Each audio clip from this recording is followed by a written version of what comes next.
लोकोऽयं कर्मबन्धनाः तदर्थं कर्म कौन्तेय मुक्तसङ्गा समाचरा। हरे कृष्ण। हरे हरे कृष्ण। कृष्ण। ओम नमो भगवते वासुदेवाय। हरे कृष्ण कृष्ण कृष्ण हरे हरे, हरे राम राम राम हरे। हरे कृष्ण। हरे थैंक यू हरे माताजी। हरे कृष्ण।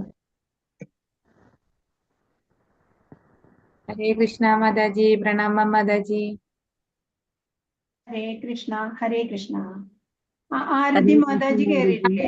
മാതാജി ആതിര മാതാജി ഇന്നില്ല. ആതിര മാതാജി. हरे कृष्ण माताजी। ഹരേ കൃഷ്ണ.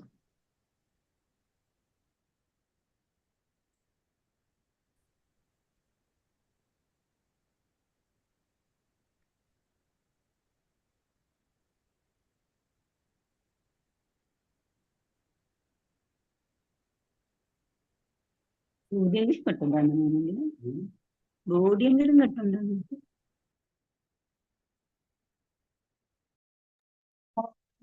ഭഗവതേ വാസുദേവായ. ഓം നമോ ഭഗവതേ വാസുദേവായ.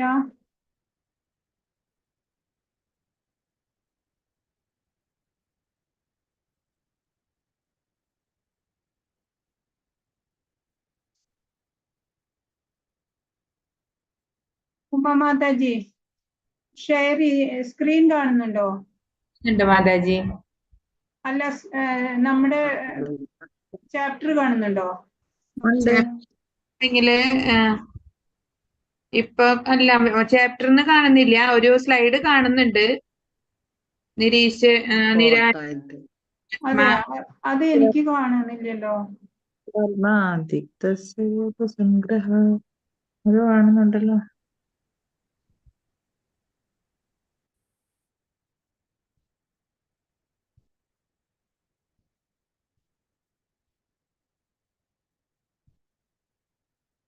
ഹരേ കൃഷ്ണ. ഓം അജ്ഞാനതിമിരാന്ധസ്യ ജ്ഞാനാഞ്ജനശലാകയാ ചക്ഷുരുന്മീലിതം യേന തസ്മൈ ശ്രീ ഗുരവേ നമഃ. ഹേ കൃഷ്ണ കരുണാ സിന്ധോ ദീനബന്ധോ ജഗത്പദേ ഗോപേശ ഗോപികാകാന്ത രാധാകാന്ത നമോസ്തുതേ.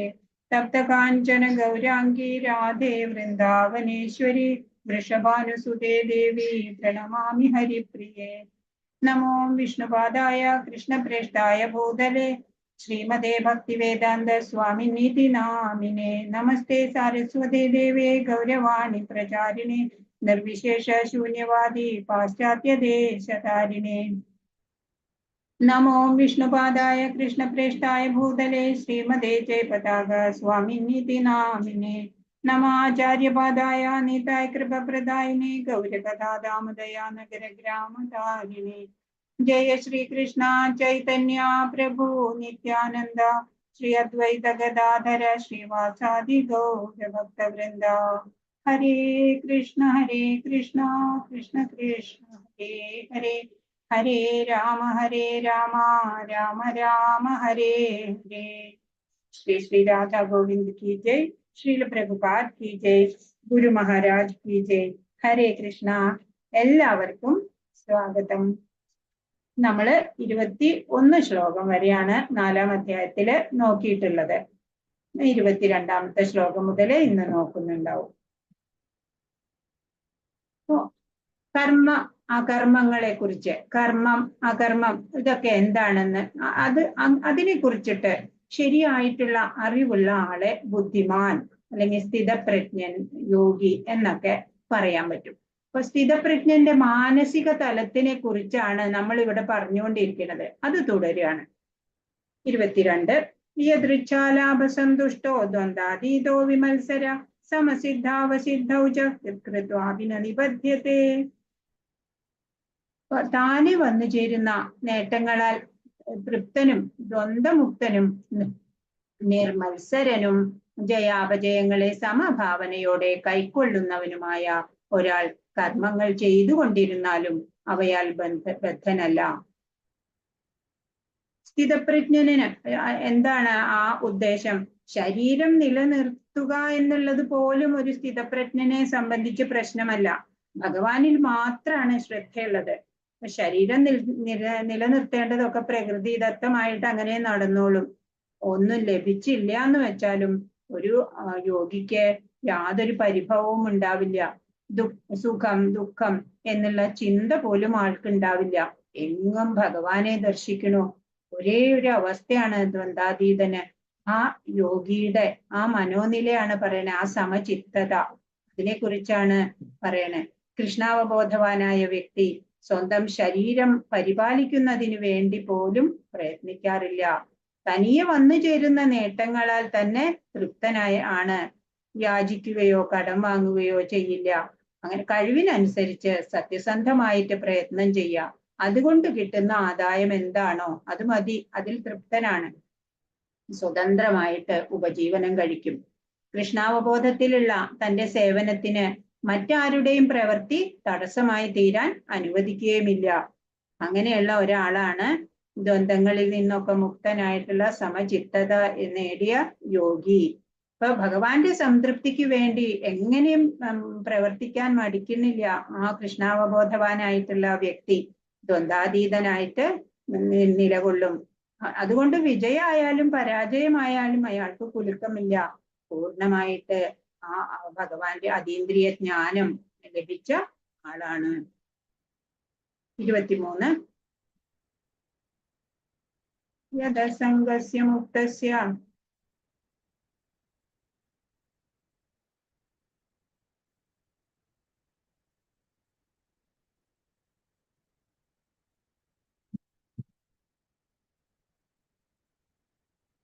വായിക്കുന്നു.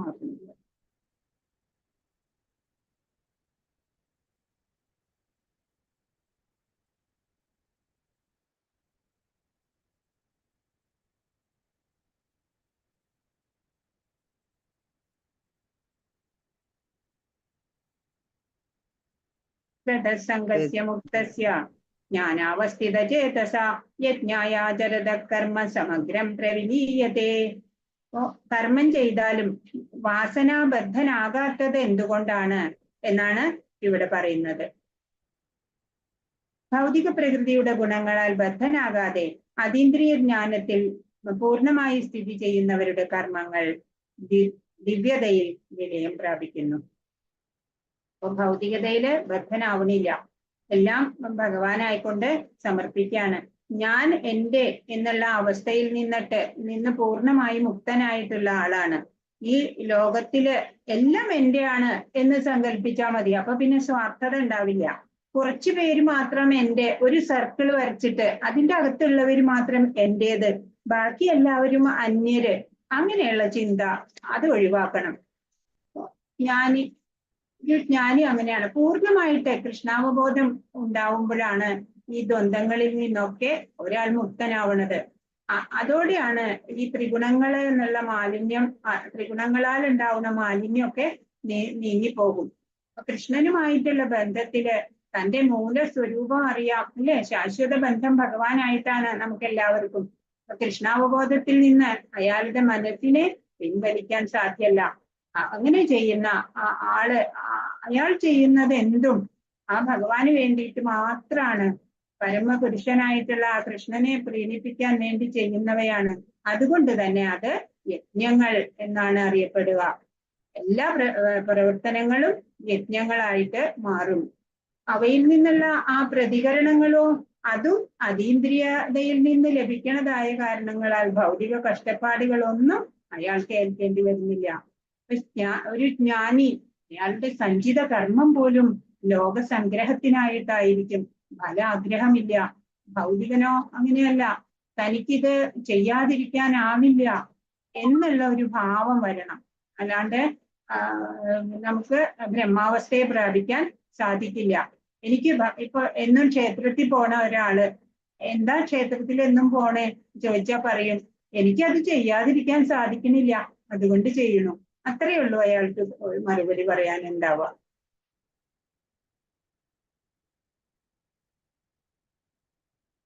ഭൗതികതയിൽ പ്രവർത്തിക്കുന്നവരുടെയും അതുപോലെ ആധ്യാത്മികതയിൽ പ്രവർത്തിക്കുന്നവരുടെയും കാര്യങ്ങളാണ് ഇവിടെ ചാർട്ടിൽ കൊടുത്തിരിക്കുന്നത്. അതീന്ദ്രിയ അറിവിലേക്ക് നയിക്കുന്ന ത്യാഗങ്ങൾ. എല്ലാത്തരം വൈദിക യജ്ഞങ്ങളുടെയും ഫലം അതീന്ദ്രിയ അറിവാണ്. ഇത് ജ്ഞാനത്തിലേക്കും ആത്യന്തികമായി ശുദ്ധമായ ഭക്തി സേവനത്തിലേക്കും നയിക്കുന്നു. ദേവാരാധന.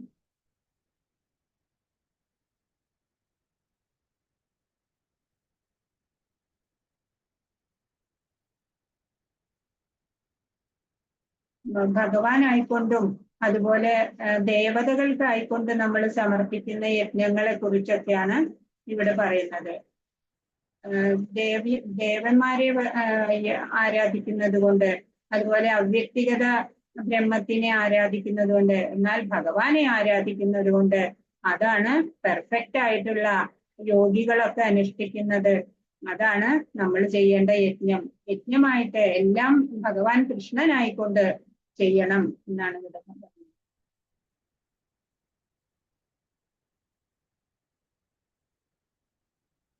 പാപപ്രവർത്തനങ്ങള്, അതുപോലെ ഭൗതികതയിലുള്ള കൂടുതൽ അറ്റാച്ച്മെന്റ്, അജ്ഞത, ഇതൊക്കെയാണ് നമ്മളെ ഈ ഭൗതികതയിൽ കുടുക്കിയിടുന്നത് എന്നാണ് ഇവിടെ കാണിക്കുന്നത്.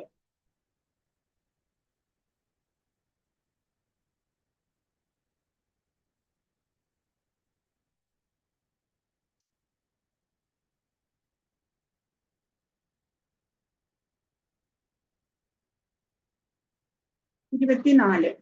ബ്രഹ്മാർപ്പണം ബ്രഹ്മഹവിർ ബ്രഹ്മാഗ്നോ ബ്രഹ്മണാഹുതം ബ്രഹ്മൈവ തേന ഗന്ധവ്യം ബ്രഹ്മകർമ്മ സമാധിന. ബ്രഹ്മയജ്ഞം, ജ്ഞാനി ചെയ്യുന്ന കർമ്മം അതുപോലും യജ്ഞമാണ്, ഭഗവത് ആരാധനയാണ്. കൃഷ്ണാവബോധത്തിൽ മുഴുകിയ ഒരാള് ആധ്യാത്മിക പ്രവർത്തനങ്ങൾക്കായിട്ട് സ്വയം സമർപ്പണം ചെയ്തതുകൊണ്ട് നിശ്ചയമായിട്ടും ആത്മീയ ലോകത്തില് എത്തിച്ചേരും. അങ്ങനെയുള്ള യജ്ഞത്തിൽ ഹവിസ്സും യജ്ഞാക്തിയും രണ്ടും ആത്മീയ സ്വഭാവമുള്ളത് തന്നെയാണ്. അപ്പം നമ്മൾ മനസ്സിനെ ബ്രഹ്മഭാവനയില് സമാധിസ്ഥമാക്കാൻ സാധിക്കണം. ഇങ്ങനെ ഭാവന, അത് ഭാവന ചെയ്താലും മതി. ഭാവന കൊണ്ട് തന്നെ അത്ഭുതങ്ങളൊക്കെ സംഭവിക്കും. ഇങ്ങനെ ഫലം പ്രതീക്ഷിക്കാതെ നമ്മൾ ചെയ്യുന്ന കർമ്മങ്ങളൊക്കെ യജ്ഞം തന്നെയാണ്. ദേവയജ്ഞം ഭഗവാനായിക്കൊണ്ട് ചെയ്തിട്ട് വേണം ആത്മീയ പുരോഗതിക്ക് ശ്രമിക്കാൻ. അപ്പൊ കൃഷ്ണാവബോധ പ്രവർത്തനങ്ങള് എങ്ങനെയാണ് ആത്യന്തികമായിട്ട് ആധ്യാത്മിക ലക്ഷ്യത്തിലേക്ക് എത്തുന്നത് എന്ന് ഇവിടെ വിവരിക്കുകയാണ്. കൃഷ്ണാവബോധത്തില് പല കർമ്മങ്ങളും ഉണ്ട് ചെയ്യാന്. അവയെ പറ്റിയൊക്കെ തുടർന്ന് പ്രതിപാദിക്കും. ഇവിടെ പറയണത് കൃഷ്ണാവബോധ തത്വമാണ് പറയണത്. ഭൗതികത മാലിന്യങ്ങളിൽ പെട്ടിട്ട് ഈ ജീവാത്മാവ് ഈ ചുറ്റുപാടിൽ തന്നെ ഭൗതികതയിൽ തന്നെ പ്രവർത്തിച്ചുകൊണ്ടിരിക്കുകയാണ്. എന്നാ അത്തരത്തിലുള്ള പരിതസ്ഥിതിയിൽ നിന്നൊന്ന് പുറത്തു വന്നേ മതിയാവൂ. ബദ്ധ ജീവാത്മാവിനെ ഈ ഭൗതികതയിൽ നിന്ന് വിട്ടുമാറാനുള്ള പ്രക്രിയയാണ് കൃഷ്ണാവബോധം. ക്ഷീരോത്പന്നങ്ങളുടെ അമിത ഉപയോഗത്താല് കുടൽ രോഗം ബാധിച്ച ഒരാൾക്ക് പാലിൽ നിന്ന് തന്നെയുള്ള മറ്റൊരു ഉൽപ്പന്നമായിട്ടുള്ള തൈര് ഔഷധമായി തീരാണ്. അപ്പോ ഭൗതികതയിൽ മുഴുകിയ ബദ്ധനായ ആത്മാവിന് ഇവിടെ കൃഷ്ണാവബോധം തന്നെയാണ് പ്രത്യൗഷധം ആയിട്ട് എടുക്കേണ്ടത്.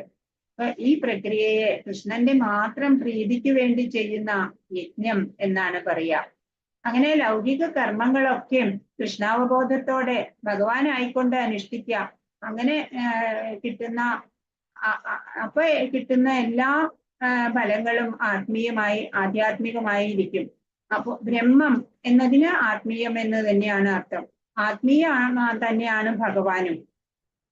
അവിടുത്തെ ആ ദിവ്യ ശരീരത്തിന്റെ ആ കിരണങ്ങളുണ്ടല്ലോ ഭഗവാന്റെ, അതാണ് ബ്രഹ്മജ്യോതിസ് എന്ന് പറയുന്നത്. ആത്മീയ പ്രഭാപൂരം എന്നും അതിന് പറയും. അപ്പൊ എല്ലാ സത്തകളും ആ ബ്രഹ്മജ്യോതിസിലാണ് സ്ഥിതി ചെയ്യുന്നത്. മായ കൊണ്ട് അതല്ലെങ്കിൽ ഇന്ദ്രിയ വിഷയങ്ങളെ കൊണ്ട് മറയ്ക്കപ്പെടുമ്പോഴാണ് അത് ഭൗതികതയായിട്ട് മാറുന്നത്. അപ്പൊ ഈ കൃഷ്ണാവബോധം ഉണ്ടെങ്കിലോ ഈ മറ നിഷ്പ്രയാസം മാറ്റാൻ സാധിക്കും. 25-ാമത്തെ ശ്ലോകം. യോഗ സാധനകൾ അനുഷ്ഠിക്കുന്ന ഓരോരുത്തരും ചെയ്യുന്ന കർമ്മങ്ങള് അതെന്തൊക്കെയാണെന്ന് ഇനിയുള്ള ശ്ലോകങ്ങളിൽ പറയാണ്. 25. ദൈവമേവാപരേ യജ്ഞം യോഗിന പര്യുപാസതേ ബ്രഹ്മാഗ്നാവപരേ യജ്ഞം യജ്ഞേനൈവോപജുഹ്വതി. ചില യോഗികള് വിവിധ യജ്ഞങ്ങളാൽ ദേവന്മാരെ യഥാവിധി ആരാധിക്കും. മറ്റു ചിലരോ പരബ്രഹ്മ തേജസ്സില് യജ്ഞങ്ങൾ അർപ്പിക്കുകയാണ് ചെയ്യുക. ചിലര് ദേവന്മാരെ, ചിലര് പരബ്രഹ്മ തേജസ്സില്. മുൻ പറഞ്ഞ പോലെ കൃഷ്ണാവബോധത്തിലുള്ള കർത്തവ്യങ്ങൾ നിറവേറ്റുന്നതിൽ മുഴുകിയ ഒരാളെ മഹായോഗി അല്ലെങ്കിൽ ജ്ഞാനവര്യൻ എന്നൊക്കെ പറയാൻ പറ്റും. അപ്രകാരം ദേവന്മാർക്കായിട്ടുള്ള യജ്ഞങ്ങൾ അനുഷ്ഠിക്കുന്ന മറ്റു ചിലരുണ്ട്. ഭഗവാന്റെ അവ്യക്തിഗത ഭാവത്തിനെ, ആ പരബ്രഹ്മത്തെ യജ്ഞങ്ങൾ കൊണ്ട് ഉപാസിക്കുന്നവര് അങ്ങനെ ഒരു കൂട്ടരുണ്ട്. അങ്ങനെ പല വിഭാഗങ്ങളിലായിട്ട് പല തരത്തിലുള്ള യജ്ഞങ്ങളുണ്ട്. മാനസികമായിട്ടുള്ള നമ്മുടെ ഓരോരുത്തരുടെ വ്യക്തികളുടെ തലത്തിന്റെ, മാനസിക തലത്തിന്റെ വ്യതിയാനങ്ങൾ അനുസരിച്ചിട്ട് 4 ലക്ഷം തരം മനുഷ്യരുണ്ട് എന്നാ. ഓരോരുത്തരും അവരവരുടെ വിശ്വാസങ്ങളിൽ ഉറച്ച് കർമ്മങ്ങൾ ചെയ്തുകൊണ്ടിരിക്കുകയാണ്. സർവേശ്വരൻ നിയോഗിച്ച ശക്തരായ ജീവസത്തകൾ തന്നെയാണ് ദേവന്മാര്. ഈ പ്രപഞ്ചത്തിന് ചൂട്, വെളിച്ചം, വെള്ളം മുതലായവ വിതരണം ചെയ്ത് പരിപാലിക്കുക എന്നുള്ളതാണ് അവരുടെ ഡ്യൂട്ടി. ഭൗതിക നേട്ടങ്ങളിൽ തൽപരരായവരെ ദേവന്മാരെ വൈദിക ചടങ്ങുകളോടുകൂടിയ യജ്ഞങ്ങളൊക്കെ ചെയ്തിട്ട് പ്രീണിപ്പിക്കുന്നു. അതും തെറ്റൊന്നുമല്ല. എന്നാലും പ്രഭു ശ്രീകൃഷ്ണനെ തൃപ്തിപ്പെടുത്തിയാൽ എല്ലാവരും തൃപ്തിപ്പെടുത്തിക്കൊള്ളും. നമ്മൾ മുമ്പ് പഠിച്ചു അല്ലെ? 26 ശ്രോത്രാദീനിന്ദ്രിയാണ്യന്യേ സംയമാഗ്നിഷു ജുഹ്വതി ശബ്ദാദീൻ വിഷയാനന്യ ഇന്ദ്രിയാഗ്നിഷു ജുഹ്വതി. ഇത് 1ാമത്തെ ഘട്ടാണ്. 2 ഘട്ടങ്ങളുണ്ട്. 1ാമത്തെ ഘട്ടാണ് പറയണത്. ശബ്ദാദി വിഷയങ്ങളെ ഇന്ദ്രിയങ്ങളിൽ തന്നെ പിടിച്ചു വെക്കാം. അപ്പൊ അത് ഇന്ദ്രിയ ജയം എന്ന് പറയും. അത് 1ാമത്തെ ഘട്ടാണ്.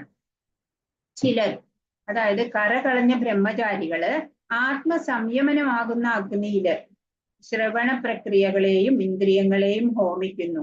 ആത്മസംയമനം എന്നുള്ള ആ അഗ്നി, അതായത് സമചിത്തത എന്നൊക്കെ പറയില്ലേ, അങ്ങനെയുള്ള ആ അഗ്നിയില്, അതാകുന്ന അഗ്നിയില് ശ്രവണ പ്രക്രിയകള്, ശബ്ദാദി വിഷയങ്ങളെ ഒക്കെ ഇന്ദ്രിയങ്ങളിൽ നിന്ന് തന്നെ ഹോമിക്കാണ്. അങ്ങനെ ചെയ്യുമ്പോ മറ്റു ചിലരോ, ആത്മനിയന്ത്രണം കൈവരിച്ച ഗൃഹസ്ഥരോ ഇന്ദ്രിയ വിഷയങ്ങളെ ഇന്ദ്രിയമാകുന്ന അഗ്നിയിൽ തന്നെ ഹോമിക്കുന്നു. ഇന്ദ്രിയ വിഷയങ്ങളിൽ വ്യാപരിക്കാൻ കൊടുക്കില്ല.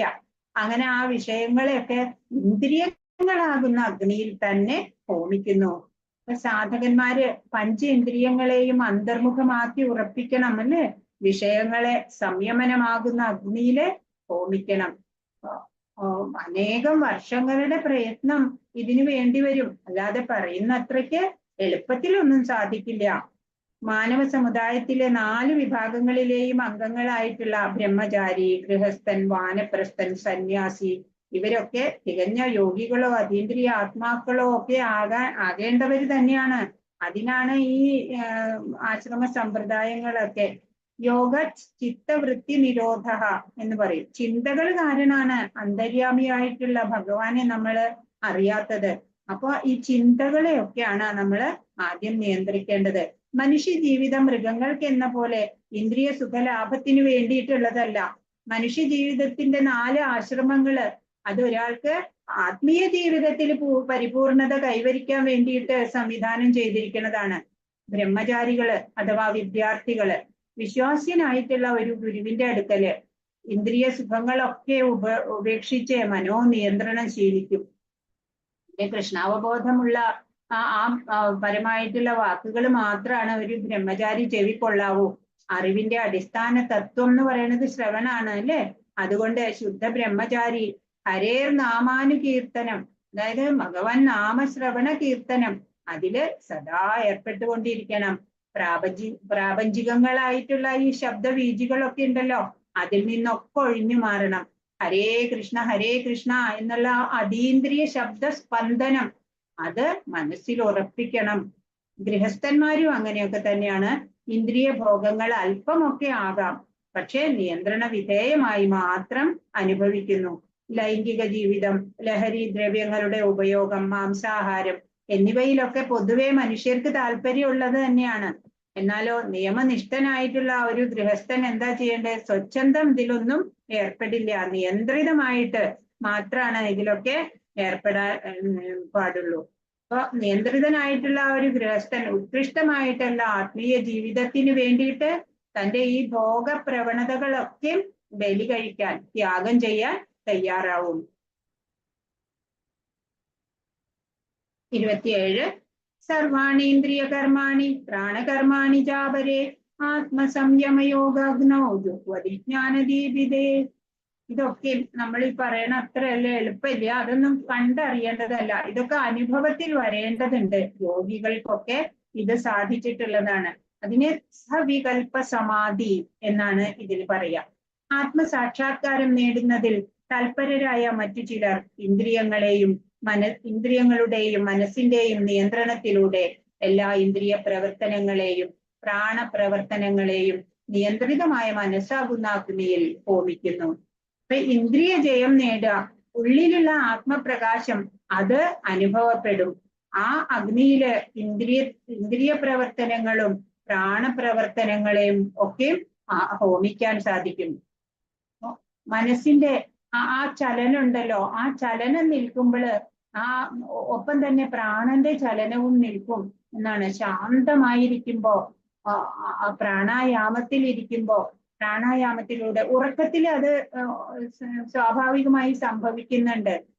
പക്ഷേ നമ്മൾ ഈ പ്രാണായാമം ചെയ്യുന്ന സമയത്തൊക്കെ ആ മനസ്സിന്റെ ചലനവും പ്രാണന്റെ ചലനവും ശ്രദ്ധിച്ചാൽ മനസ്സിലാവും. പ്രാണന്റെ ചലനം താളബദ്ധമായിട്ട് തീരും.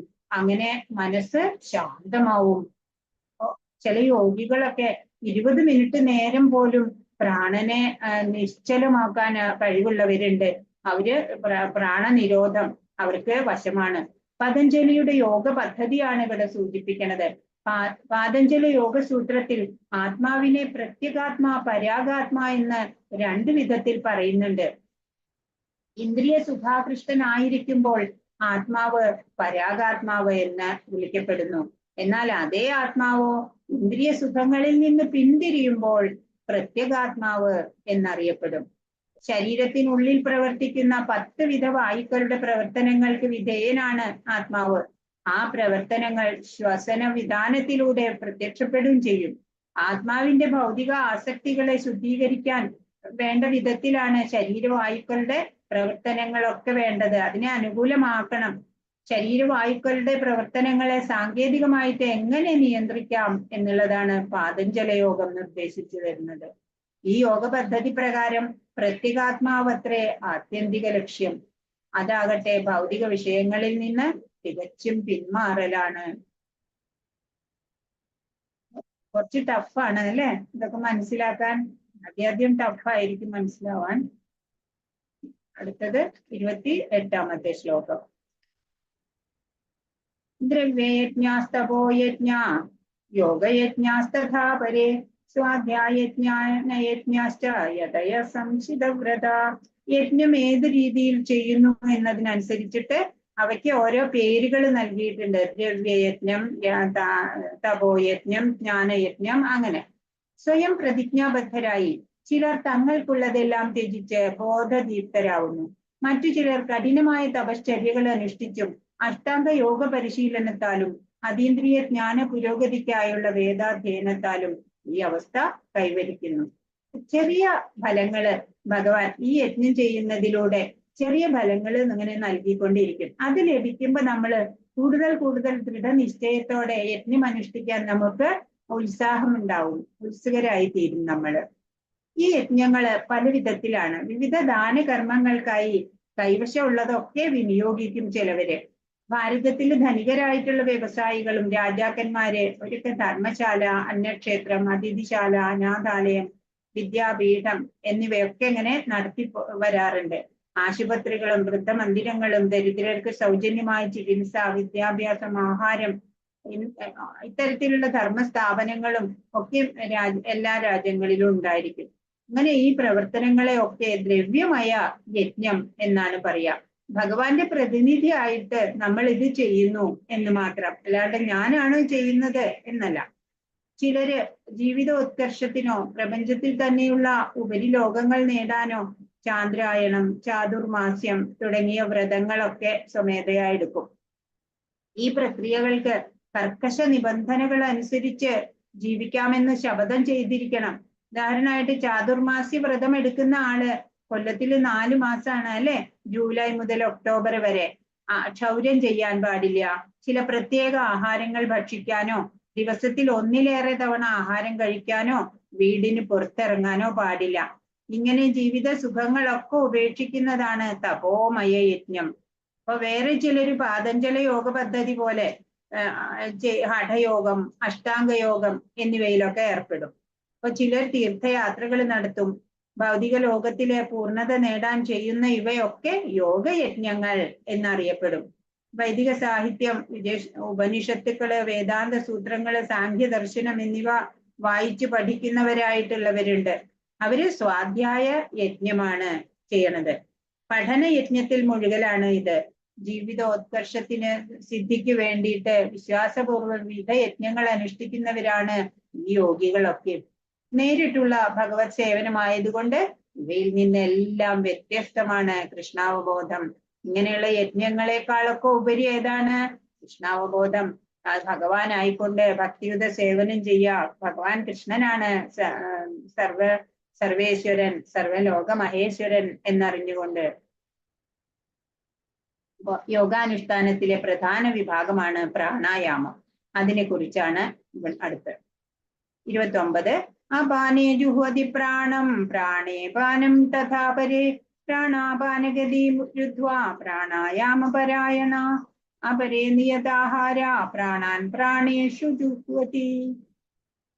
ശ്വാസചലനത്തെ ഉച്ഛ്വാസത്തിലും ഉച്ഛ്വാസചലനത്തെ ശ്വാസത്തിലും അർപ്പിച്ചുകൊണ്ട് ശ്വാസനിരോധം ചെയ്ത് സമാധിയിൽ വർത്തിക്കുവാൻ താല്പര്യമുള്ള മറ്റു ചിലരുണ്ട്.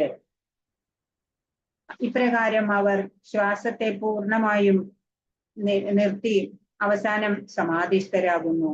മറ്റു ചിലർ ആഹാര നിരോധത്താൽ ഉച്ഛ്വാസത്തെ അതിൽ തന്നെ ഹോമിക്കുന്നു.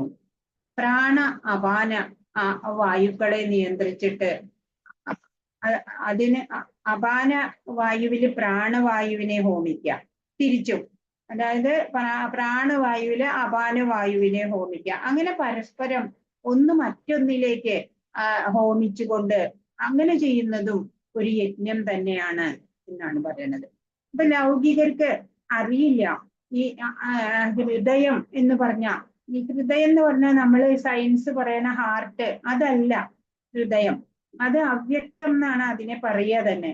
അത് ആത്മാവ് അവിടെയാണ്. ആ ഒരു ബിന്ദു ഉണ്ട് നമ്മുടെ അകത്ത്, ആ ഒരു ഹൃദയ ബിന്ദു. അത് അവ്യക്തമാണ്. ആത്മാവ് അവിടെയാണ് വസിക്കണേ. യോഗികള് ഇത് തിരിച്ചറിഞ്ഞവരാണ്. ശ്വാസോച്ഛ്വാസ നിയന്ത്രണത്തിനായിട്ടുള്ള ഈ യോഗ പ്രക്രിയ അതാണ് പ്രാണായാമം. ആരംഭത്തിലെ ഹഠയോഗ പദ്ധതി പ്രകാരം വ്യത്യസ്ത ആസനങ്ങൾ അവലംബിച്ചിട്ട് ഇത് ശീലിക്കാൻ പറ്റും.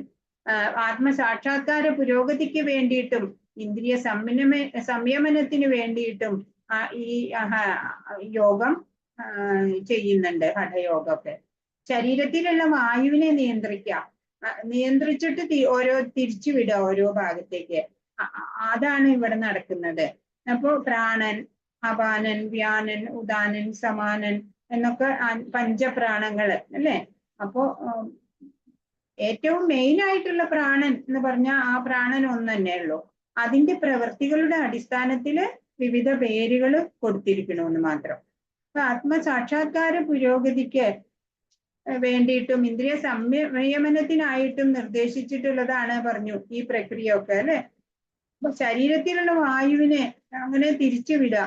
അപാനവായു താഴോട്ട് പോകുന്നതും പ്രാണവായു മേലോട്ട് ഉയരുന്നതുമാണ്. അപാനവായു നമ്മുടെ മലമൂത്ര വിസർജനങ്ങള് അങ്ങനെയൊക്കെ ചെയ്യാൻ വേണ്ടിയിട്ടുള്ളതാണ്. പ്രാണവായു ആണെങ്കിൽ മേൽപോട്ടുള്ളതാണ്. പ്രാണായാമ യോഗി എതിർ ദിശകളില് ശ്വാസത്തെ സഞ്ചരിപ്പിക്കണം.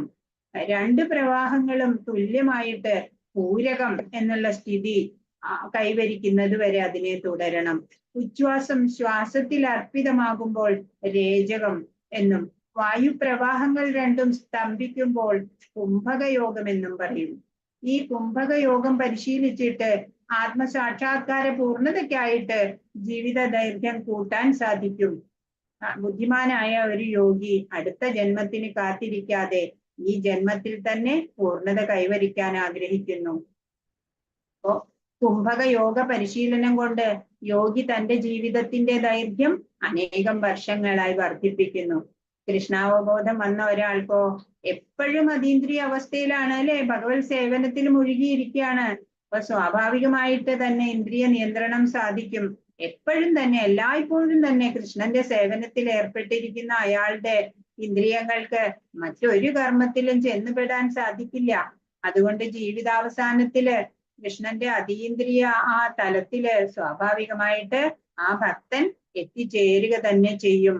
ഇപ്പൊ 14ാമത്തെ അധ്യായത്തില് ഭഗവത്ഗീത പറയുന്നുണ്ട്, മാംചയോ വ്യഭിചാരേണ ഭക്തി യോഗേന സേവതേ സഗുണാൻ സമതീത്യേതാൻ ബ്രഹ്മഭൂയായ കൽപ്പതേ.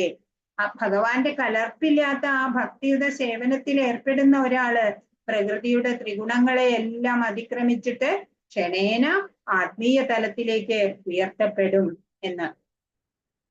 30 സർവേപ്യതേ യജ്ഞവിദോ യജ്ഞക്ഷപിതകൽമഷ യജ്ഞശിഷ്ടാമൃതഭുജോ യാന്തി ബ്രഹ്മസനാതനം. യജ്ഞ ഉദ്ദേശം ഗ്രഹിച്ചവരും യജ്ഞത്താൽ പാപ പ്രതികരണങ്ങൾ നീങ്ങിയവരുമാണ് ഈ യോഗികളെല്ലാം. യജ്ഞഫലങ്ങളുടെ അമൃതം നുകർന്ന അവർ പരമമായ സനാതന വ്യോമത്തിലേക്ക് മുന്നേറുന്നു. ഇതുവരെ പല വിധത്തിലുള്ള യജ്ഞങ്ങളെ പറ്റിയിട്ട് പറഞ്ഞു അല്ലെ. അവയുടെ എല്ലാം ലക്ഷ്യം എന്താണ്? ഇന്ദ്രിയ നിയന്ത്രണം തന്നെയാണ് എന്ന് മനസ്സിലായി. ഇന്ദ്രിയ സുഖഭോഗ ആസക്തി അതാണ് ഭൗതിക അസ്തിത്വത്തിന്റെ കാരണം. അങ്ങനെ ഇന്ദ്രിയ സുഖഭോഗങ്ങളിൽ മുഴുകുന്നവരാണ് ഈ ഭൗതികതയിൽ തന്നെ ജന്യമൃതികളില് കിടന്നുഴലേണ്ടി വരുന്നത്. അതുകൊണ്ട് ഇന്ദ്രിയ സന്ദർപ്പണത്തിൽ നിന്ന് ഭിന്നമായിട്ടുള്ള ഒരു നിലയില് വരാത്തിടത്തോളം കാലം സച്ചിദാനന്ദമയമായിട്ടുള്ള ആ സനാതന നിലയിലേക്ക് ഉയർത്തപ്പെടാൻ ഒരു നിർവാഹവുമില്ല. ശാശ്വത അന്തരീക്ഷത്തില് അതല്ലെങ്കിൽ ബ്രഹ്മ അന്തരീക്ഷത്തിലാണ് നമ്മുടെയൊക്കെ സ്ഥാനം. അപ്പൊ മുൻ പറഞ്ഞ യജ്ഞങ്ങളൊക്കെ ഭൗതിക ജീവിതത്തിലെ പാപ പ്രതികരണങ്ങളിൽ നിന്ന് മോചനം തന്നേക്കാം.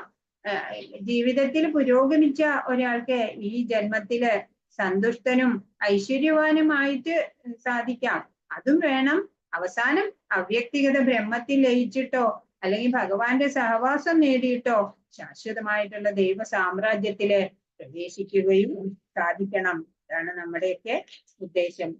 31 നായം ലോകോസ്ത്യ യജ്ഞസ്യ കുതോന്യ കുരുസത്തമാ. കുരുശ്രേഷ്ഠ, യജ്ഞം അനുഷ്ഠിക്കാതെ ആർക്കും ഈ ലോകത്തിൽ തന്നെ സന്തുഷ്ടിയോടെ ജീവിക്കാനാവില്ല, പിന്നെയല്ലേ പരലോകത്തിൽ. ലോകത്തിൽ ഏത് തരത്തിലുള്ള ഭൗതിക അവസ്ഥയിലായിരുന്നാലും ഒരാള് യഥാർത്ഥ സ്ഥിതിയെ കുറിച്ച് മനസ്സിലാക്കുന്നില്ല. അജ്ഞാനമാണ്. അപ്പൊ ഈ ഭൗതിക ലോകത്തിലെ നമ്മുടെ നിലനിൽപ്പ് പാപകൃത്യങ്ങളുടെ പെരുകി വരുന്ന ആ പ്രതികരണങ്ങൾ കൊണ്ടാണ്. അജ്ഞാനമാണ് ഈ പാപമൊക്കെ ചെയ്യാൻ ഒരാളെ പ്രേരിപ്പിക്കണത്. ആ പാപമയമായിട്ടുള്ള ജീവിതമാണ് നമ്മളെ ഈ ഭൗതികതയിൽ വലിച്ചഴിച്ച് കൊണ്ടുപോകുന്നതും. അപ്പൊ ഈ കുരുക്കിൽ നിന്ന് വിട്ടുപോകാൻ എന്താ നമ്മൾ ചെയ്യേണ്ടത്?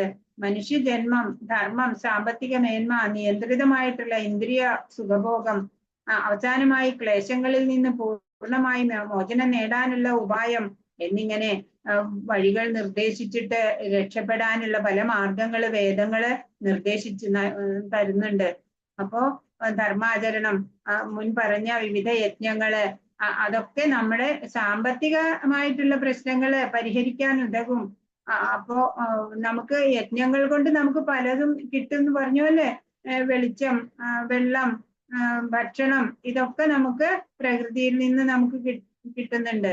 അപ്പൊ ശരീരത്തിന് വേണ്ടുന്ന ആ ഭക്ഷണം അതുണ്ടായാൽ സ്വാഭാവികമായിട്ടും പിന്നെയുള്ള ആവശ്യം എന്താ? ഇന്ദ്രിയ സുഖമാണ് അല്ലെ. അപ്പോ ആ അത് നിയന്ത്രിതമായിട്ട് വേണം എന്ന് വേദങ്ങൾ പ്രതിപാദിക്കുന്നുണ്ട്.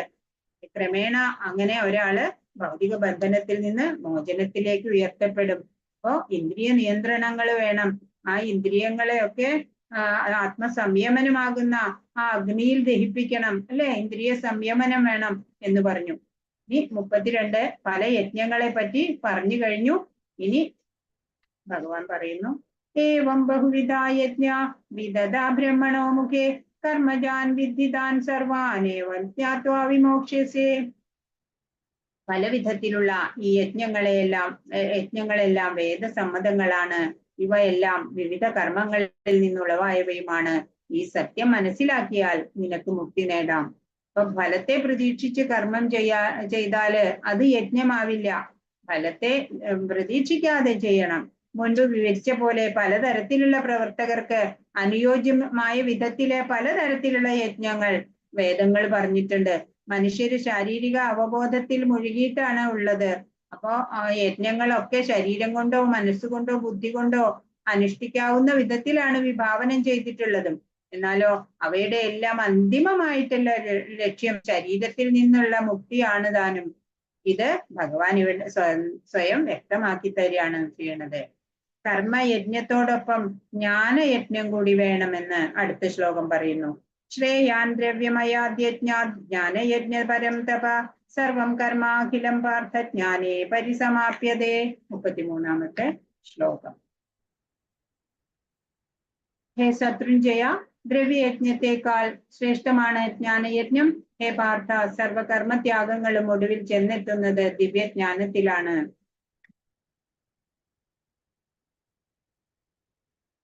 ദിവ്യജ്ഞാനം ട്രാൻസെൻഡ് അതീന്ദ്രിയ ജ്ഞാനത്തിനെ കുറിച്ചാണ്. അതീന്ദ്രിയ ജ്ഞാനത്തിൽ കൊണ്ടുള്ള ഫലം എങ്ങനെയാണ് അതീന്ദ്രിയ ജ്ഞാനം ലഭ്യമാവുക, ഇതൊക്കെയാണ് പറയേണ്ടത്. ഹേ ശത്രുഞ്ജയ, ദ്രവ്യയജ്ഞത്തെക്കാൾ അതായത് സ്വന്തമായുള്ളതിനെ ത്യജിക്കുക എന്നതിനേക്കാൾ ശ്രേഷ്ഠമാണ് ജ്ഞാനയജ്ഞം, ജ്ഞാനത്തോടെ ചെയ്യുന്ന യജ്ഞം. ഹേ പാർത്ഥ, സർവകർമ്മത്യാഗങ്ങളും ഒടുവിൽ ചെന്നെത്തുന്നത് ദിവ്യജ്ഞാനത്തിലാണ്. പൂർണ്ണജ്ഞാനത്തിൽ എത്തിച്ചേരുകയും ലൗകിക ദുരിതങ്ങളിൽ നിന്ന് മോചനം നേടുകയും അവസാനം അതീന്ദ്രിയ പ്രേമത്തോടെയുള്ള ആ ഭഗവത് സേവനം, കൃഷ്ണാവബോധത്തില് മുഴുകുക, അതുമാണ് എല്ലാ യജ്ഞങ്ങളുടെയും ഉദ്ദേശം.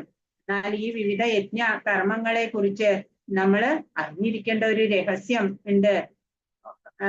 ചെയ്യുന്ന ആള് കർത്താവ്, ആ കർത്താവിന്റെ പ്രത്യേക വിശ്വാസത്തിനനുസരിച്ച് യജ്ഞങ്ങൾ ചിലപ്പോൾ വ്യത്യസ്ത രൂപത്തിലുള്ളതായിരിക്കാം അല്ലെ. ഇപ്പൊ ഒരാളുടെ വിശ്വാസം അതീന്ദ്രിയ ജ്ഞാനാവസ്ഥയില് എത്തിച്ചേരുമ്പോ അയാള് അത്രയും ജ്ഞാനം സിദ്ധിക്കാത്ത ദ്രവ്യയജ്ഞത്തിൽ മാത്രം തൽപരനായ ആ കർമ്മം ചെയ്യുന്ന ഒരാളെക്കാള് ശ്രേഷ്ഠനായിട്ട് വരും ജ്ഞാനം നേടിയ ആള് ചെയ്യുന്ന യജ്ഞം. ജ്ഞാനം നേടാത്തവന്റെ യജ്ഞങ്ങള് അത് ഭൗതിക തലത്തിൽ തന്നെയാണ് നിൽക്കുക. ആധ്യാത്മികമായിട്ട് ഒരു ഗുണവും അതുകൊണ്ടില്ല. യഥാർത്ഥ ജ്ഞാനം അതീന്ദ്രിയ ജ്ഞാനത്തിന്റെ ഉച്ചകോടിയായ കൃഷ്ണാവബോധത്തിൽ എത്തിക്കുന്നു. ജ്ഞാനം അത് നേടിയ നമ്മൾ അതീന്ദ്രിയ ജ്ഞാനത്തിന്റെ ഏറ്റവും ടോപ്പ് പൊസിഷൻ ആയിട്ടുള്ള ആ കൃഷ്ണാവബോധം അതിലേക്ക് എത്തിക്കുന്നു. അപ്പൊ ജ്ഞാനാർജനം കൂടാതെ അനുഷ്ഠിക്കുന്ന യജ്ഞങ്ങള് വെറും ഭൗതിക കർമ്മങ്ങൾ മാത്രമാണ്. അതീന്ദ്രിയ ജ്ഞാന തലത്തിലേക്ക് ഉയർത്തിപ്പെട്ടാലാണ് ആ കർമ്മങ്ങള് ആധ്യാത്മിക നിലയിലേക്ക് ആയിത്തീരുക. അതിനെന്താ നമ്മൾ ചെയ്യേണ്ടതെന്നാണ് ഇവിടെ പറയണേ. തദ്വിധി പ്രണിപാതേന പരിപ്രശ്നേന സേവയാ ഉപദേക്ഷ്യന്തി തേ ജ്ഞാനം ജ്ഞാനിനസ്തത്വദർശിന. ജ്ഞാനപ്രാപ്തിക്കായിട്ട് നമ്മൾ ഒരു ഗുരുവിനെ സമീപിക്കണം അല്ലെ. കർമ്മയോഗത്തിലൂടെ ചിത്തശുദ്ധി വരുത്തിയിട്ട് ബ്രഹ്മജ്ഞാനത്തെ കുറിച്ച് ഗുരു പറഞ്ഞു തരുമ്പോൾ ആ സമ്പൂർണ്ണ ബ്രഹ്മപ്രാപ്തിക്ക് നമ്മൾ അർഹനായി തീരുകയാണ് ചെയ്യുന്നത്. ഒരു ആധ്യാത്മിക ഗുരുവിനെ സമീപിച്ച് സത്യത്തെക്കുറിച്ച് അറിയാൻ ശ്രമിക്കണം. അദ്ദേഹത്തെ സേവിക്കുക, അദ്ദേഹത്തിൽ നിന്ന് വിനയപൂർവ്വം ചോദിച്ചറിയുക. ആത്മസാക്ഷാത്കാരം ലഭിച്ച ഒരാൾ സത്യം കണ്ടറിഞ്ഞിരിക്കുകയാൽ അദ്ദേഹത്തിന് ജ്ഞാനോപദേശം ചെയ്യാൻ കഴിവുണ്ട്. ആത്മസാക്ഷാത്കാരത്തിന്റെ മാർഗം അത് വളരെ പ്രയാസമുള്ളത് തന്നെയാണ് അല്ലേ, സംശയമില്ല. അതുകൊണ്ട് ഭഗവാൻ എന്താണ് തന്നിൽ നിന്ന് ആരംഭിച്ച ആ ശിഷ്യ പരമ്പരയിൽപ്പെട്ട വിശ്വാസ്യനായിട്ടുള്ള ഒരു ആധ്യാത്മിക ഗുരുവിനെ സമീപിക്കണം എന്ന് പറഞ്ഞു തരാണ്. ഈ ശിഷ്യ പരമ്പര എന്നുള്ള തത്വത്തിനെ അനുവർത്തിക്കാത്ത ആർക്കും വിശ്വാസ്യനായ ഒരു ഗുരുവാവാൻ സാധ്യമല്ല. ഭഗവാനാണ് ആദിമ ഗുരു. ഗുരു ശിഷ്യ പരമ്പരയിൽപ്പെടുന്ന ഒരു വ്യക്തിക്ക് ഭഗവാന്റെ ഉപദേശം അതേപടി സ്വശിഷ്യന് പകർക്കാൻ കഴിയും. മൂഢന്മാരായ നാട്യക്കാർ സൃഷ്ടിക്കുന്ന കപട പദ്ധതിയിലൂടെ ആത്മസാക്ഷാത്കാരം ആർക്കും നേടാൻ സാധിക്കില്ല. ഭാഗവതം പറയുന്നുണ്ട്, ധർമ്മം തു സാക്ഷാത് ഭഗവത് പ്രണീതം. ഭഗവാൻ നേരിട്ട് നിർദ്ദേശിച്ചിട്ടുള്ളത് തന്നെയാണ് ധർമ്മത്തിന്റെ മാർഗം. അല്ലാതെ മാനസിക ഊഹാപോഹങ്ങൾക്കോ ശുഷ്കവാദങ്ങൾക്കോ ഒന്നും ഒരാളെ നേർവഴിക്ക് നയിക്കാൻ സാധിക്കില്ല. സ്വതന്ത്രമായ ഗ്രന്ഥ പഠനങ്ങളാവട്ടെ ആധ്യാത്മിക പുരോഗതിക്ക് സഹായിക്കില്ല. ജ്ഞാനസിദ്ധിക്ക് വിശ്വാസ്യനായിട്ടുള്ള ഒരു ആചാര്യനെ സമീപിക്കുക തന്നെ വേണം. അപ്പൊ നമ്മള് ബ്രഹ്മമധ്വ ഗൗഡീയ സമ്പ്രദായത്തിലാണ് അല്ലേ നമ്മളുള്ളത്.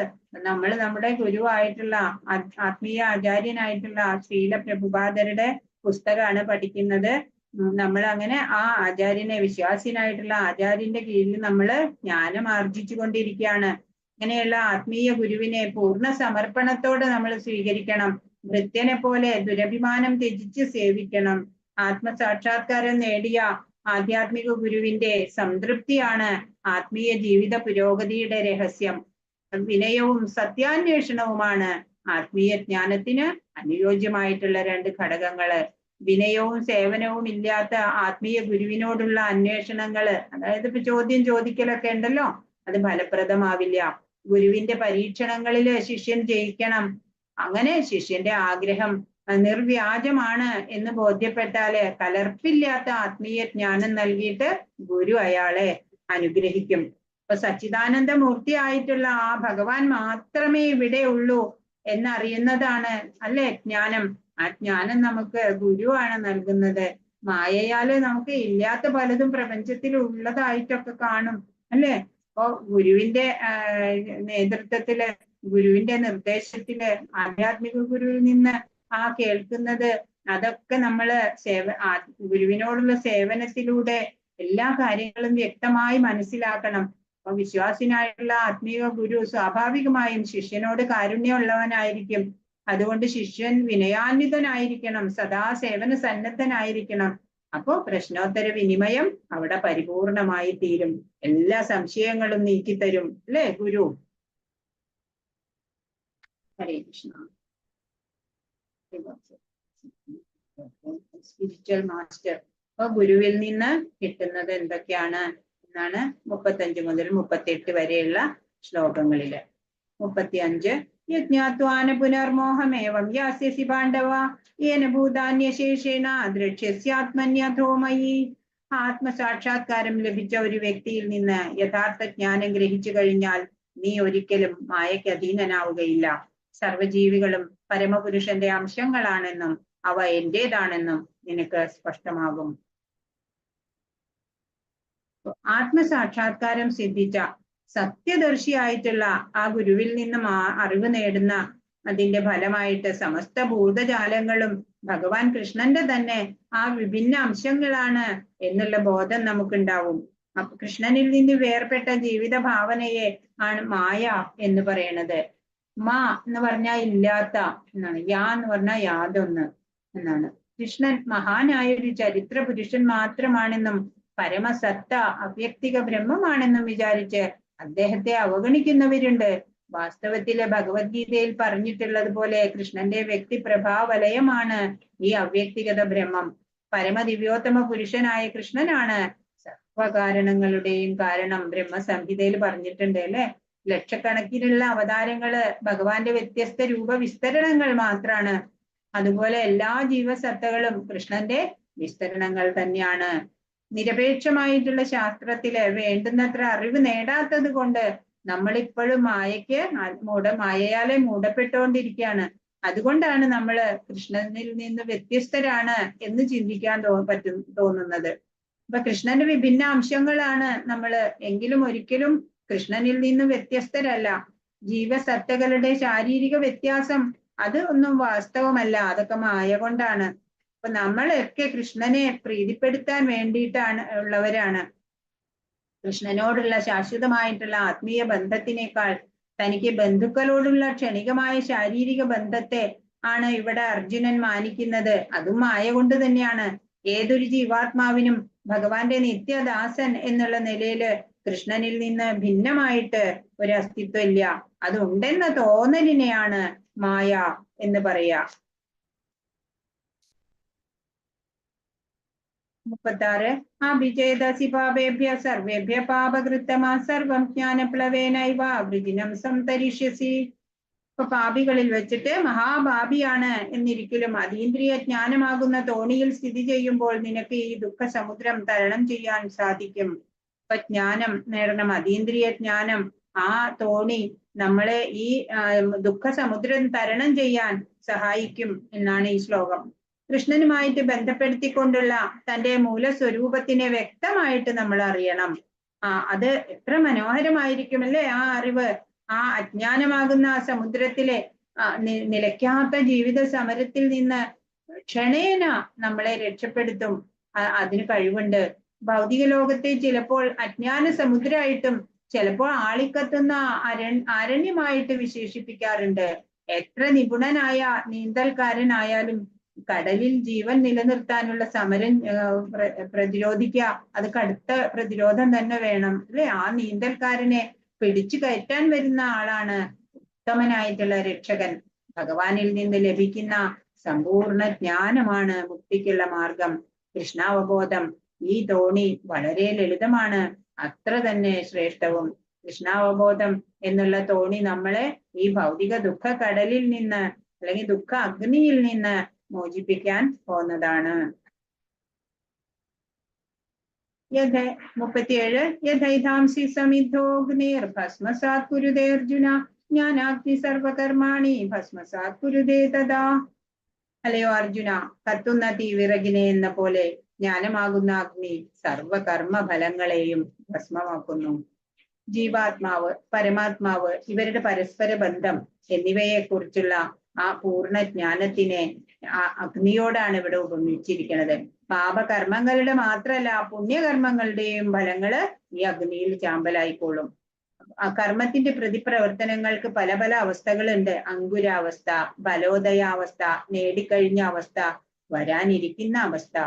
എന്നാൽ ജീവസത്തയുടെ മൂലസ്വരൂപത്തെ കുറിച്ചുള്ള ജ്ഞാനം ഇവയെ മുഴുവനും ഏതവസ്ഥയിലുള്ള ഇതായാലും മുഴുവൻ ഭസ്മീകരിക്കും. ഒരാൾ പൂർണ്ണ ജ്ഞാന അവസ്ഥയിലെത്തുമ്പോൾ കഴിഞ്ഞതും കഴിയാനിരിക്കുന്നതുമായ എല്ലാ കർമ്മഫലങ്ങളും നശിച്ചുകൊള്ളും. 38 നഹി ജ്ഞാനേന സദൃശം പവിത്രമിഹ വിദ്യതേ തൽ സ്വയം യോഗ സംസിദ്ധ കാലേന ആത്മനി വിന്ദതി. ഈ ലോകത്തിൽ അതീന്ദ്രിയ ജ്ഞാനം പോലെ പരിശുദ്ധവും ശ്രേഷ്ഠവുമായിട്ട് മറ്റൊന്നില്ല. ആ ജ്ഞാനം ആധ്യാത്മിക ദർശനത്തിന്റെ പരിപക്വ ഫലമാണ്. ഭക്തിയോഗ പരിശീലനത്തിൽ പ്രാവീണ്യം നേടിയ ഒരാൾക്ക് കാലക്രമേണ ഈ ജ്ഞാനം സ്വയം ആസ്വദിക്കാൻ സാധിക്കും. അതീന്ദ്രിയ ജ്ഞാനം എന്ന് പറയുമ്പോൾ ആധ്യാത്മികമായിട്ടുള്ള അറിവ് എന്നാണ് ഉദ്ദേശിക്കുന്നത്. ആ അറിവിനേക്കാൾ മഹത്തായിട്ടോ വിശുദ്ധായിട്ടോ വേറൊന്നുമില്ല. മനുഷ്യന് ബന്ധന കാരണം തന്നെ അജ്ഞാനമാണ്, മുക്തിക്കോ ഹേതുവായിട്ടുള്ളതാണ് ജ്ഞാനം. അപ്പൊ ഭക്തിഭരിതമായിട്ടുള്ള സേവനത്തിന്റെ പരിപക്വ ഫലമാണ് ജ്ഞാനം, അറിവ്. അത് സിദ്ധിച്ചവന് സമാധാനം തേടി പിന്നെ അലയേണ്ടി വരില്ല. ശാന്തി തന്നിൽ തന്നെ അനുഭവപ്പെടാൻ തുടങ്ങും. ഈ ശാന്തിയും ജ്ഞാനവും കൃഷ്ണാവബോധത്തില് നമ്മളെ എത്തിക്കും. ഇതാണ് ഭഗവത്ഗീതയുടെ പരമമായ സന്ദേശം. അപ്പോ സമചിത്തനായിട്ട് ചിത്തവൃത്തികളൊക്കെ നിരോധിച്ചിട്ട് ഭഗവാനില് മാത്രം മനസ്സുറപ്പിച്ചുകൊണ്ട് കൃഷ്ണാവബോധത്തോടെ ഏതു പ്രവൃത്തിയും ചെയ്യാം. നമുക്ക് ശാന്തിയും ജ്ഞാനവും ഒക്കെ ഉണ്ടാവും. അങ്ങനെ നമ്മള് കൃഷ്ണാവബോധത്തിന്റെ എന്നുള്ള പരമ പദത്തില് പരമ പൊസിഷനിലേക്ക് നമ്മള് വരും. 39 ശ്രദ്ധാവാം ലഭതേ ജ്ഞാനം തത്പര സംയതേന്ദ്രിയ ജ്ഞാനം ലബ്ധ്വാ പരാം ശാന്തി മച്ചിതേനാധിഗച്ഛതി. ഇന്ദ്രിയ സംയമനം ചെയ്തവനും ദിവ്യജ്ഞാനത്തിനു വേണ്ടി സ്വയം സമർപ്പിച്ചവനും ശ്രദ്ധായുക്തനുമായ ഒരു വ്യക്തി ആ ജ്ഞാനത്തിന് അർഹൻ തന്നെ. അത് ലഭിച്ചാൽ അയാൾക്ക് വേഗത്തിൽ പരമമായ ആധ്യാത്മിക ശാന്തി കൈവരും. അപ്പൊ ഇന്ദ്രിയങ്ങളെയൊക്കെ നിയന്ത്രിക്കാൻ പഠിച്ചവൻ ആ ദിവ്യജ്ഞാനത്തിന് വേണ്ടിയിട്ട് സ്വയം സമർപ്പിതനാണ് ഭഗവാനോട്. അങ്ങനെ ശ്രദ്ധയോടുകൂടി ഭഗവാൻ എന്താണോ പറയുന്നത് അതുപോലെ ശ്രദ്ധായുക്തനായിട്ടുള്ള ഒരു വ്യക്തി ആണ് ഈ പരമമായിട്ടുള്ള ദിവ്യജ്ഞാനത്തിന് അർഹനായിട്ടുള്ള ആള്. അത് ലഭിച്ചാലോ അയാൾ വേഗം തന്നെ പരമമായിട്ടുള്ള ആധ്യാത്മിക ശാന്തി കൈവരുകയും ചെയ്യും. അപ്പൊ കൃഷ്ണനില് ദൃഢവിശ്വാസമുള്ള ഒരാൾക്ക് കൃഷ്ണാവബോധത്തിലുള്ള ആ ജ്ഞാനം നേടാൻ സാധിക്കും. കൃഷ്ണാവബോധപൂർവം പ്രവർത്തിക്കുന്നത് കൊണ്ട് മാത്രം ആത്യന്തികമായിട്ടുള്ള ആ പൂർണ്ണതയിൽ എത്താമെന്ന് ഉറപ്പുള്ള വ്യക്തിയെയാണ് ശ്രദ്ധാവാൻ എന്ന് പറയാം. ആ വിശ്വാസോ ഭക്തിപൂർവം സേവനം അനുഷ്ഠിക്കുന്നത് കൊണ്ടും ഹരേ കൃഷ്ണ കൃഷ്ണ കൃഷ്ണ ഹരേ ഹരേ ഹരേ രാമ രാമ രാമ ഹരേ ഹരേ എന്ന് ജപിക്കുന്നത് കൊണ്ടുമാണ് നമുക്ക് ലഭിക്കുക. അപ്പൊ ഹൃദയത്തിലെ മാലിന്യങ്ങളെല്ലാം നീക്കിക്കളയുന്നതാണ് ഈ മന്ത്രോച്ചാരണം. ഇതിനു പുറമെ ഇന്ദ്രിയ നിയന്ത്രണം കൂടെ നമുക്ക് വേണം. അങ്ങനെ ഭഗവാൻ പ്രഭു കൃഷ്ണനിലെ വിശ്വാസം ഇന്ദ്രിയ ദമനം ഉള്ള ഒരാൾക്ക് പരിപൂർണമായിട്ടുള്ള കൃഷ്ണാവബോധ ജ്ഞാനം വിഷമില്ലാതെ തന്നെ ലഭിക്കാൻ ലഭിക്കും. 40-ാമത്തെ ശ്ലോകം. അജ്ഞശ്ച ശ്രദ്ധാനശ്ച സംശയം ആത്മാ വിനശ്യതി നായം ലോകോസ്തിന പരോ ന സുഖം സംശയാത്മനാ. ധർമ്മശാസ്ത്രങ്ങളെയൊക്കെ സംശയദൃഷ്ട്യാ വീക്ഷിക്കുന്ന അജ്ഞരും അവിശ്വാസികളുമായവർക്ക് ഈശ്വരാവബോധം ലഭിക്കില്ല.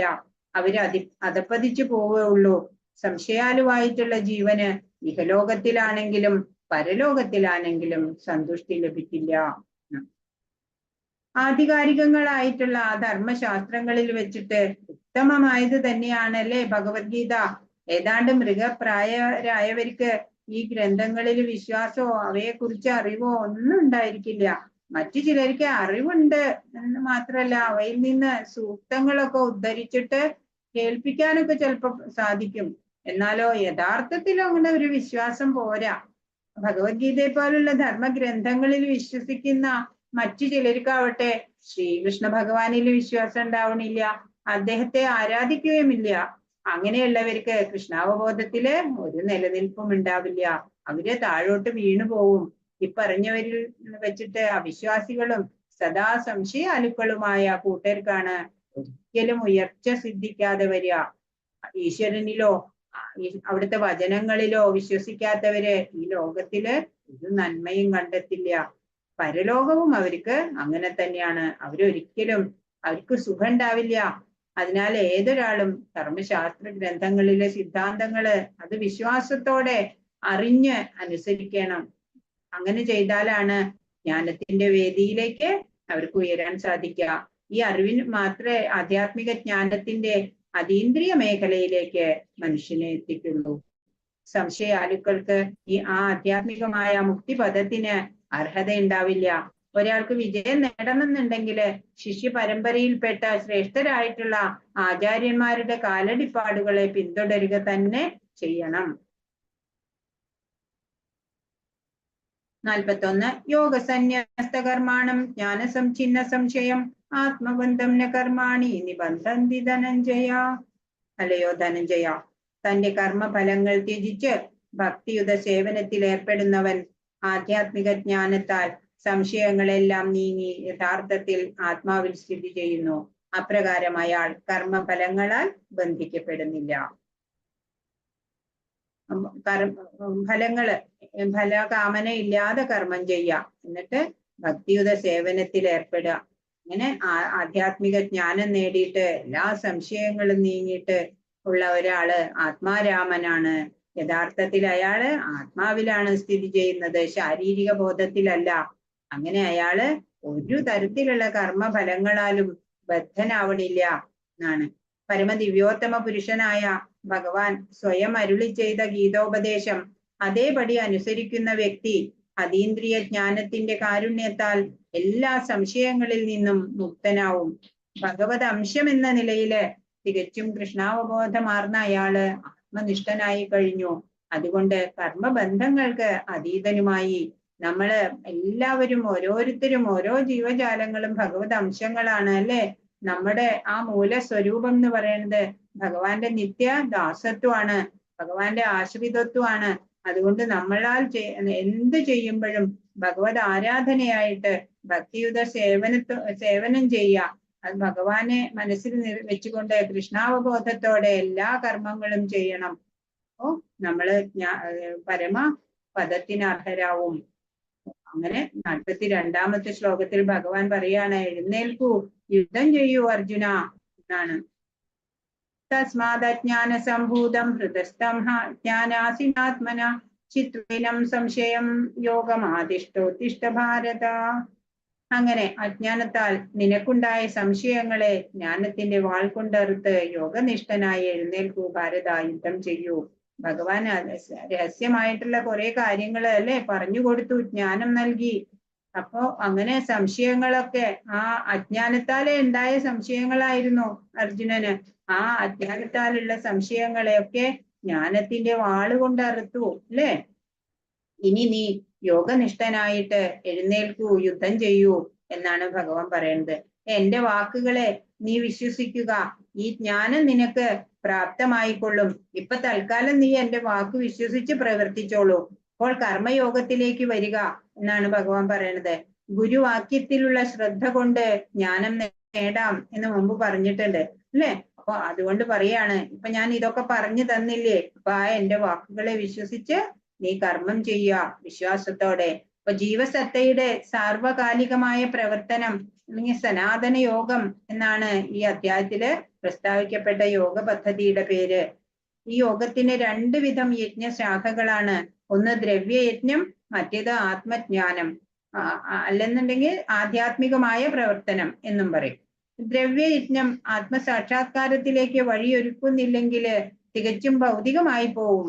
പക്ഷെ ആത്മീയ ലക്ഷ്യത്തോടു കൂടിയോ ഭക്തിപൂർവകമായ സേവനം എന്ന നിലയിലോ ചെയ്യപ്പെട്ടാലോ അത് പരിപൂർണമായിട്ട് ഒരു യജ്ഞമായി മാറും. ആധ്യാത്മിക പ്രവർത്തനങ്ങളോ അതും ഉണ്ട് 2 വിധം. സ്വാത്മാവിനെ അഥവാ മൂലസ്വരൂപത്തെ അറിയാനായിട്ടുള്ളതും പരമപുരുഷനെ സംബന്ധിക്കുന്ന സത്യമായിട്ടുള്ളതും. അപ്പൊ നമ്മൾ നമ്മുടെ ആത്മാവിനെ അറിയാനുള്ളതും അതുപോലെ പരമാത്മാവിനെ അറിയാനുള്ളതും. അങ്ങനെ ആധ്യാത്മിക പ്രവർത്തനങ്ങൾ തന്നെ 2 വിധമാണ്. ഭഗവത്ഗീത നിർദ്ദേശിക്കുന്ന വഴിയിലൂടെ മുന്നേറുന്നവർക്ക് ആധ്യാത്മിക ജ്ഞാനത്തിന്റെ ഈ 2 വിഭാഗങ്ങളും എളുപ്പത്തിൽ മനസ്സിലാക്കാം. ഭഗവാന്റെ വിഭിന്ന അംശമാണ് താൻ എന്ന പൂർണ്ണമായ ജ്ഞാനം അയാൾക്ക് അനായാസേന ലഭിക്കും. ഭഗവാന്റെ അതീന്ദ്രിയ പ്രവർത്തനങ്ങൾ എളുപ്പത്തിൽ മനസ്സിലാക്കാൻ സാധിക്കുമെന്ന നിലയ്ക്ക് ഈ ജ്ഞാനം പ്രയോജനപ്രദമാണ്. ഈ അധ്യായത്തിന്റെ ആരംഭത്തിൽ ഭഗവാൻ തന്നെ തന്റെ അതീന്ദ്രിയ പ്രവർത്തനങ്ങൾ വിവരിച്ചു. ദിവ്യജ്ഞാനം ഒരു വ്യക്തിയുടെ ക്യാരക്ടറിലാണ്, അല്ലാതെ കാലിബറിലല്ല. ശ്രദ്ധാവാൻ ലഭതേ ജ്ഞാനം എന്നാണ്. വിശ്വാസഭക്തിയോടെ നമ്മൾ ഭഗവത് സേവനം ചെയ്യണം. ഗീതോപദേശങ്ങളെ ഉൾക്കൊള്ളാത്തവൻ അവിശ്വാസിയാണ്. തനിക്ക് ഭഗവാൻ നൽകിയിട്ടുള്ള ആ പരിമിതമായിട്ടുള്ള സ്വാതന്ത്ര്യത്തെ അയാള് ദുരുപയോഗം ചെയ്യാണ് എന്ന് വേണം കരുതാൻ. അപ്രകാരമുള്ള നിർദ്ദേശങ്ങൾ നൽകിയിട്ടും ആ ഭഗവാനെ, സച്ചിദാനന്ദ സ്വരൂപനായിട്ടുള്ള ആ ഭഗവാന്റെ യഥാർത്ഥ ഭാവത്തെ മനസ്സിലാക്കാത്തവൻ നിശ്ചയമായിട്ട് പരമവിഡ്ഢി തന്നെയാണ്. ഇപ്പൊ കൃഷ്ണാവബോധ തത്വങ്ങളെ സ്വീകരിക്കുന്നത് കൊണ്ട് അജ്ഞാനം അകറ്റാൻ സാധിക്കും. ദേവന്മാർക്കും ബ്രഹ്മത്തിനും വേണ്ടി യജ്ഞങ്ങൾ, ബ്രഹ്മചര്യ യജ്ഞം, ഗാർഹസ്ഥ്യത്തിൽ അനുഷ്ഠിക്കുന്ന ഇന്ദ്രിയ നിയന്ത്രണം, അതുപോലെ ജ്ഞാനയോഗം, തപസ്, സമ്പദ് പരിത്യാഗം, വേദ അധ്യയനം, വർണ്ണാശ്രമ ധർമ്മം എന്ന ആ സാമൂഹ്യ വ്യവസ്ഥ പുലർത്തിപ്പോരല് എന്നീ വിവിധ യജ്ഞങ്ങളാൽ ഒക്കെ തന്നെ കൃഷ്ണാവബോധം നമ്മില് ഉണരും. നിയന്ത്രിതമായിട്ടുള്ള പ്രവർത്തനത്തെ അടിസ്ഥാനപ്പെടുത്തിയിട്ടുള്ള യജ്ഞമാണ് ഇവയൊക്കെയും തന്നെ. ഈ പ്രവർത്തനങ്ങളുടെ എല്ലാം മുഖ്യ ഘടകം എന്താണ്? ആത്മസാക്ഷാത്കാരം തന്നെയാണ്. ആ പ്രധാന ലക്ഷ്യം തേടുന്നവനാണ് ഭഗവത്ഗീതയുടെ യഥാർത്ഥ ശിഷ്യൻ. പക്ഷേ കൃഷ്ണനിൽ വിശ്വാസമില്ലാത്തവനോ പതനമായിരിക്കും, പതനം നിശ്ചയാണ്. അതുകൊണ്ട് ഗീതയോ മറ്റേതെങ്കിലും വൈദിക ഗ്രന്ഥങ്ങളോ പഠിക്കേണ്ടത് വിശ്വാസനായിട്ടുള്ള ഒരു ആധ്യാത്മിക ഗുരുവിനെ ശരണം പ്രാപിച്ചുകൊണ്ട് വേണം. അനാദികാലം മുതൽക്കേ ശിഷ്യ പരമ്പരയിൽപ്പെട്ട ഒരാളായിരിക്കും വിശ്വാസ്യനായിട്ടുള്ള ആധ്യാത്മിക ആചാര്യൻ. കോടിക്കണക്കിന് വർഷങ്ങൾക്ക് മുമ്പ് ഭഗവാൻ സൂര്യദേവന് നൽകി അല്ലെ ഈ ജ്ഞാനം. പിന്നീട് ഭൂലോകത്തിൽ പ്രചരിച്ചതുമാണ് ഈ ഗീതോപദേശങ്ങള്. അങ്ങനെയുള്ള ആ ഉപദേശങ്ങളിൽ നിന്നിട്ട് അങ്ങനെയുള്ള ഒരു ആചാര്യൻ വ്യതിചലിക്കില്ല. അതേപോലെ ഭഗവാൻ എന്താണോ പറഞ്ഞത് അതുപോലെ തന്നെ ശിഷ്യർക്ക് പകർന്നു കൊടുത്തുകൊണ്ടിരിക്കും. അതുകൊണ്ട് ഒരാള് ഭഗവത്ഗീതയെ അതില് പ്രതിപാദിച്ച വിധത്തിൽ തന്നെ അനുസരിക്കണം. വ്യക്തിപരമായിട്ടുള്ള നേട്ടങ്ങൾക്ക് വേണ്ടി മറ്റുള്ളവരെ വഴി തെറ്റിക്കുന്ന ആ സ്വാർത്ഥ തൽപരതയെ സൂക്ഷിക്കണം. അതിലോ ഭഗവാൻ പറഞ്ഞ ഉദ്ദേശങ്ങള്, അർത്ഥങ്ങളൊക്കെ മാറ്റി എഴുതിയിട്ട് അത് പിന്നെ ശിഷ്യരെ പഠിപ്പിക്കുക, അങ്ങനെയുള്ള സ്വാർത്ഥരെ നമ്മള് സൂക്ഷിക്കണം.